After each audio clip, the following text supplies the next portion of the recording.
Assane Samb ñu ngi lay nuyu. maa leen di fay baax di ñuy déglu ñëpp. di seetaan. jërëjëf Assane alors président wax na discours boo xam ni li mu ci junj bari na li mu ci annoncé bari na lan nga jàpp ne moo ci li gën a am solo li ci gën a marquant surtout.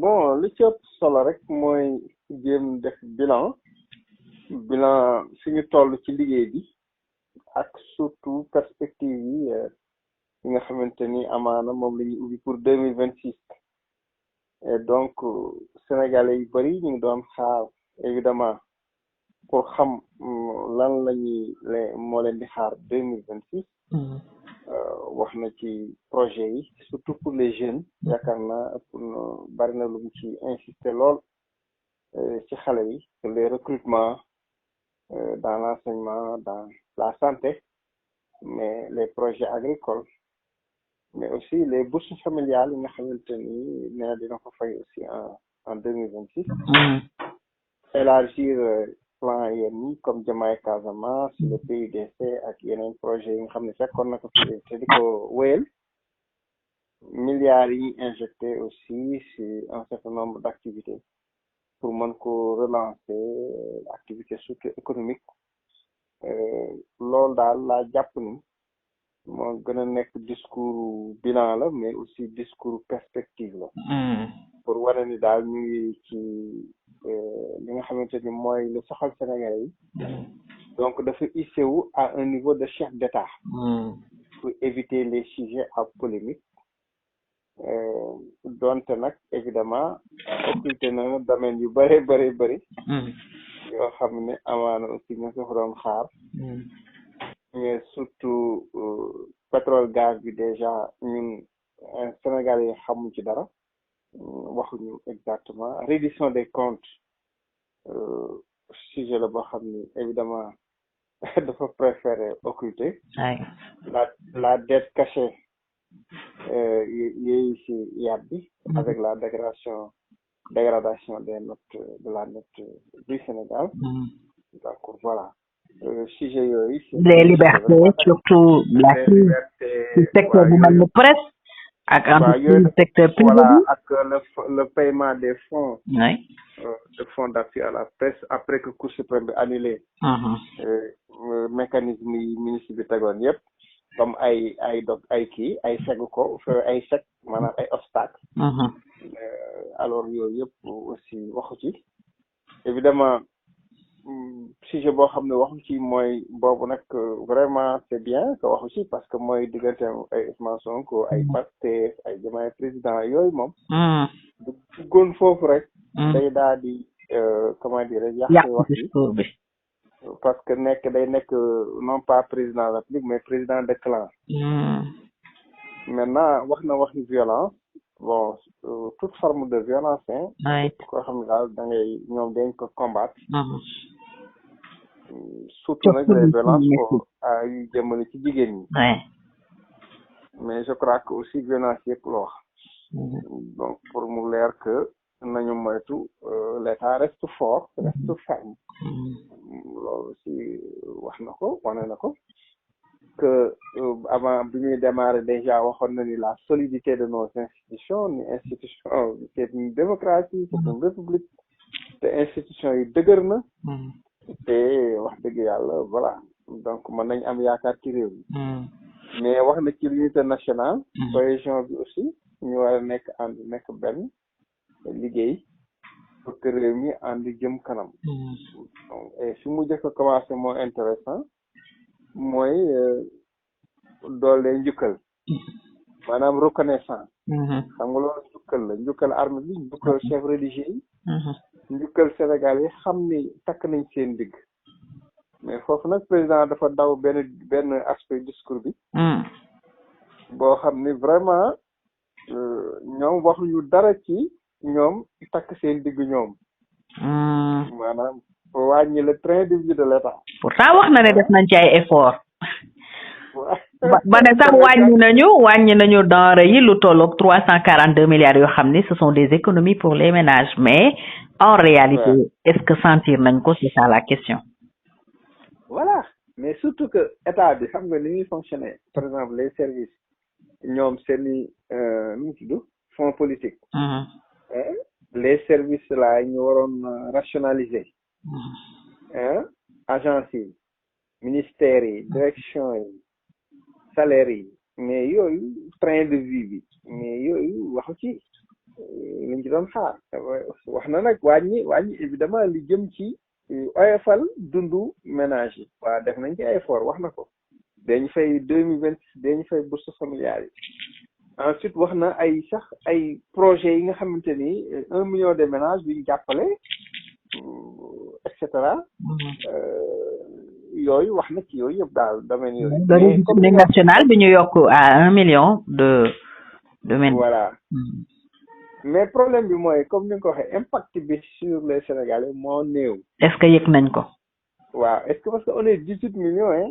Donc est-ce que am na impact ci population yi bon gëwuma ko. parce que dañuy def attention ci statistiques yi parce que loolu souvent loolu mooy problème statistique booy gérer un état boo sëggee trop ci chiffres yi. da lay tromper. parce que entre chiffres yi li muy wax ak la réalité li muy wax. parfois day am décalage parce que experts yi parfois experts yi dañuy théorique. voilà experts yi bu ñu théorique. yow léegi mën na la juumloo ci kaw man dimbali naa tant de junniy nit. et cetera alors que yow en réalité loolu. c'est par rapport à combien de personnes ñoo soxla woon. ban impact la am parce que wàññi yi ñuy wax noonu wàññi yi.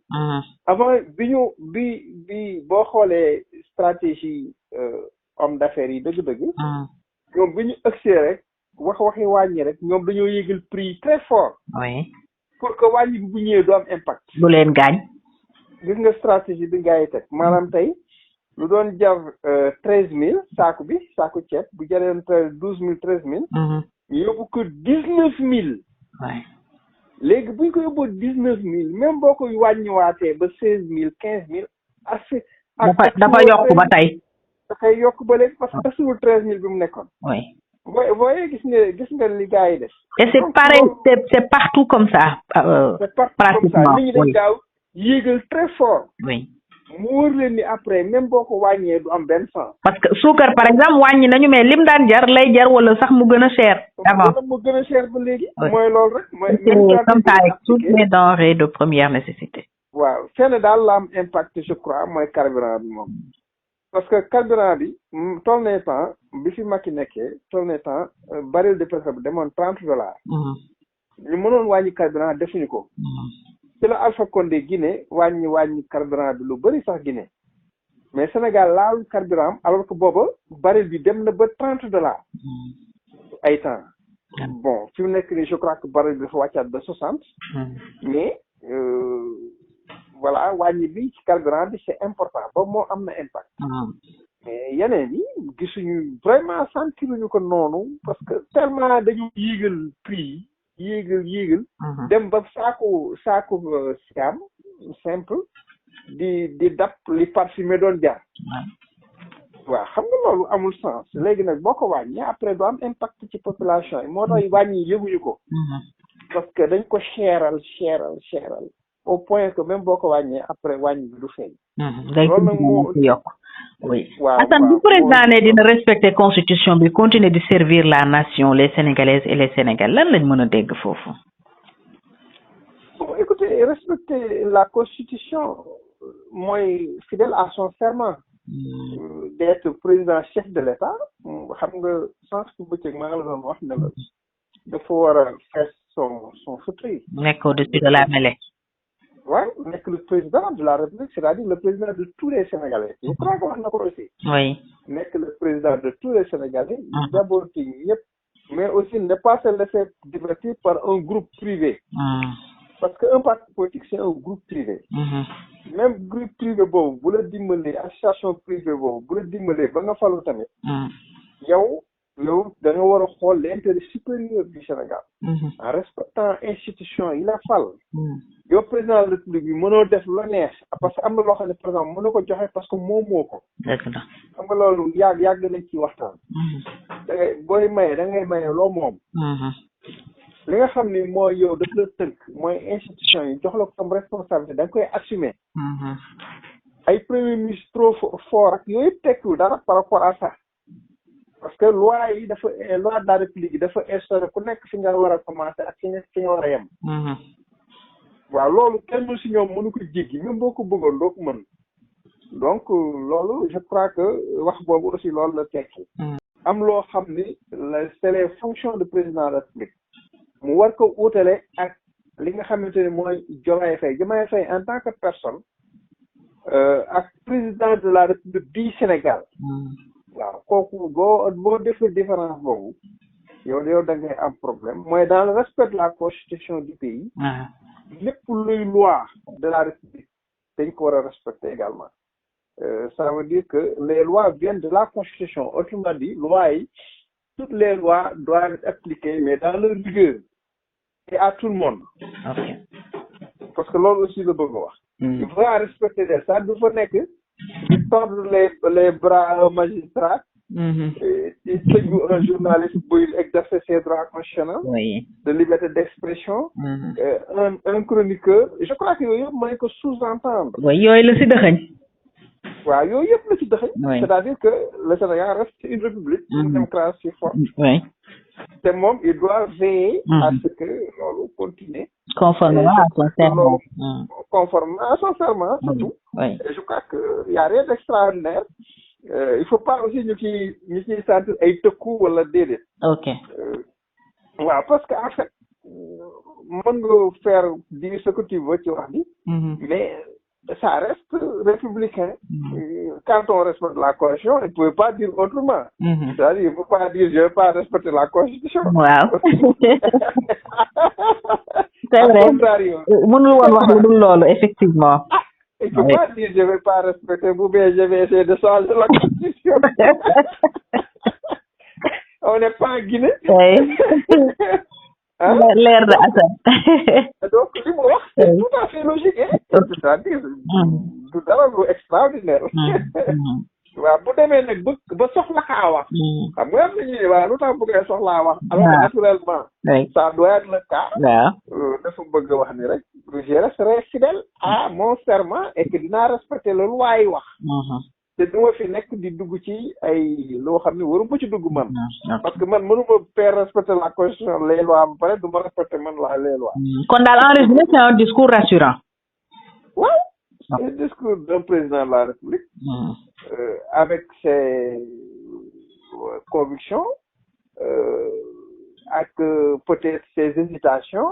évidemment parce que si yu bëri occulté na ko.